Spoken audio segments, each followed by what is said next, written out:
আজি আমি নীলক তৰাণী পথাৰ প্ৰাথমিক বিদ্যালয়ৰ ছাত্ৰ-ছাত্ৰীসকলৰ লগত বনভোজ খাবলৈ যাওঁ বলক। এতিয়া আমি বনভোজস্থলী পাই গ'লোহি।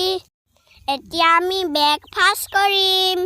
ব্ৰেকফাষ্টত আমি ডিম আৰু ব্ৰেড খাইছোঁ। আজি আমি সকলোৱে মিলি-জুলি খাইছোঁ।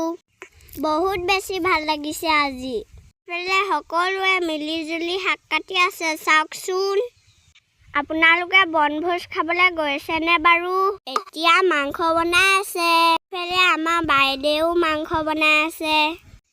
এতিয়া মাংস বনাই হৈ গ'ল।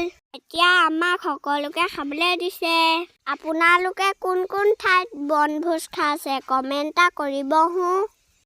আমি পিছে ওচৰতে খাইছোঁ দেই বনভোজ। এতিয়া মই গান এটা গাব লৈছোঁ সকলোৰে লগত।